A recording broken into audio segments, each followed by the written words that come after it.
ಸ್ನೇಹಿತರೆ, ನೀವು ಯಾವುದಾದ್ರೂ ಒಂದು ಕಂಪನಿಗೆ ಒಂದು ಶೇರ್ ಮಾರ್ಕೆಟಲ್ಲಿ ಒಂದು ಕಂಪನಿಗೆ ಇನ್ವೆಸ್ಟ್ಮೆಂಟ್ ಮಾಡಬೇಕಂದ್ರೆ ಕೆಲವೊಂದು ವಿಷಯಗಳನ್ನು ಇಟ್ಕೊಳ್ಬೇಕಾಗುತ್ತೆ.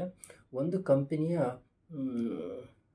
ಟೋಟಲ್ ಕ್ಯಾಪಿಟಲ್ ಎಷ್ಟಿದೆ ಅನ್ನೋದನ್ನು, ಮತ್ತು ಆ ಕಂಪನಿ ಒಂದು ವರ್ಷದಲ್ಲಿ ಎಷ್ಟು ರಿಟರ್ನನ್ನು ಕೊಟ್ಟಿರುತ್ತೆ ಅನ್ನೋದು, ಮತ್ತು ಪ್ರಮೋಟರ್ಸ್ ಅಂದರೆ ಕಂಪನಿಯ ಹೋಲ್ಡರ್ಸ್ ಇದ್ದಾರಲ್ಲ, ಕಂಪನಿ ಪ್ರಮೋಟ್ ಮಾಡಿದಂಥವರು ಅವರ ಎಷ್ಟು ಶೇರನ್ನು ಹೋಲ್ಡ್ ಮಾಡ್ಕೊಂಡಿದ್ದಾರೆ ಅದು ಕೂಡ ಇಂಪಾರ್ಟೆಂಟ್ ಆಗುತ್ತೆ.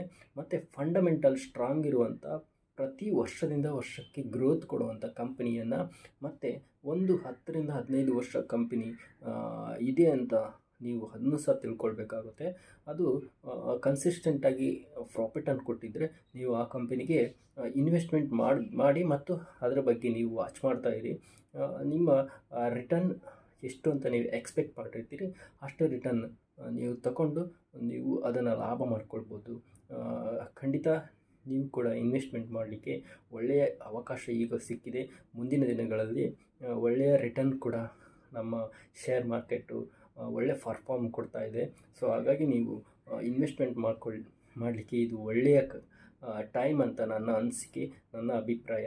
ನೀವು ಇದ್ರ ಬಗ್ಗೆ ಎಚ್ಚರಿಕೆಯಿಂದ ನೀವು ಇನ್ವೆಸ್ಟ್ಮೆಂಟ್ ಮಾಡುವಾಗ ಎಲ್ಲ ತಿಳ್ಕೊಂಡು ಇನ್ವೆಸ್ಟ್ಮೆಂಟ್ ಮಾಡಿ. Thank you.